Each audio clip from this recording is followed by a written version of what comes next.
In class 11, you have already done probability. You know what is probability, you know random variables, sample point, sample space. You have done addition law, probability. All this you have done. And in class 12, we have to do conditional probability, multiplication of probability, Bayes theorem, law of total probability, probability distribution, and so on. In all this, we need to know very nicely what all you have done in class 11. So before I shift to class 12 probability syllabus, let me revise in few classes I say the probability, and I'll also advise you that go through the probability from your book as well and do as many sums as possible of class 11 exercise. Okay, so now how do you take probability in class 11? You know that probability as a measure of uncertainty of events in a random experiment. So I'll discuss with you what do you mean by experiments, random, event, all these terms will be discussed. I repeat, we have taken in class 11 probability as a measure of uncertainty of events in random experiments. First of all, let's see what do you mean by experiments when I am discussing probability. In a very simple case, I ask you, okay, yes Ravi, you tell me, you are working so hard, what is the probability or chance that you will get admission in IIT? Not sure. You are working so hard. Okay, any other student, Arjun, can you tell me, what are your chances? Sir, I am working very hard. So each one of you is saying that you are working hard.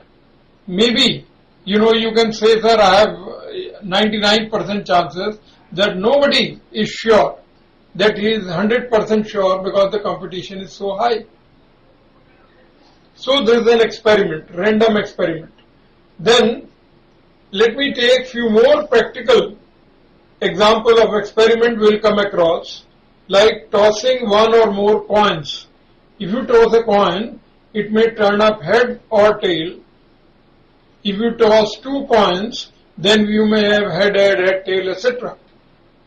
We will have very frequently an experiment of, rolling a dice or a pair of dice. If you roll a pair of dice, you may get ordered pair 1, 1, 1, 2, 1, 3 and so on, 6, 6, etc. Similarly, you have a pack of cards, drawing one or more cards from a pack of cards. Then you have experiment like a bag contains these many red, white and black balls. Two balls are drawn at random. What is the probability of getting exact one red and one white? These kind of stuff. So these are all experiments. Then what do you mean by random experiment? Number 2. First, I discuss with you what do you mean by experiment. And I took few examples here. Then number 2, what do you mean by random experiment?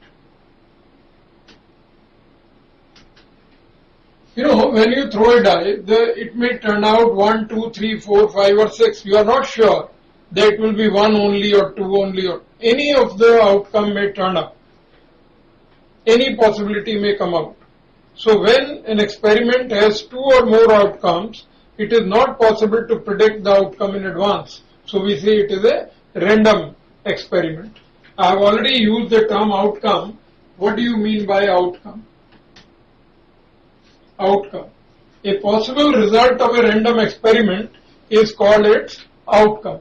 Like if you throw a coin and you get head, then head is the outcome. You throw 3 coins at a time, it may turn up head, tail. It is an outcome. There could be 8 possible outcomes. Okay. Then next is a very important term here, sample space. Sample space. To calculate the probability of an event when you perform an experiment, the very first thing which we should know properly is sample space. What do you mean by sample space? Please note down, the set of all possible outcomes of a random experiment is called its sample space and is denoted by symbol S for sample space. And what do you mean by sample point? Sample point. Each element of a sample space is called a sample point. Now let me take few examples with which we will come across very frequently. Take few examples of sample space. The very first example I take, first, a coin is tossed once. A coin is tossed once. So what is the sample space? It consists of head and tail. Head individually is one sample point, tail is another sample point. It consists of two sample points. Then what if two coins are tossed? Two coins are tossed. Then the sample space will consist of head, tail, head, or tail. There are four possibilities. Then what if three coins are tossed? If three coins are tossed, or a coin is tossed three times, then what are the outcomes? You know, in case one coin is tossed, we have 2 to the power 1, that is two choices, two possibilities, two outcomes. If it is tossed 2 times, then there are 2 to the power 2, 4 outcomes. If 3 coins are tossed in the present case, then it will be 2 to the power 3, that is 8 possibilities. What are these 8 possibilities? You may start counting head, tail, head, but maybe you just get mixed up. So there is a proper mathematical way of working it out by tree method. You know, when you toss it once, it could be head or tail. When you toss it again, with head it could be head or tail, even with tail it could be head or tail. Now when you toss it third time, then with head it can be head or tail, with tail it can be head or tail, with this head it could be head or tail, and again it could be head or tail like this. And if you note down all these, so what is the sample space? How do you count it? You count it like this, head. You reach to the last places starting from head or tail. So you read it like this, head. Very frequently we'll be using this experiment in this sample space.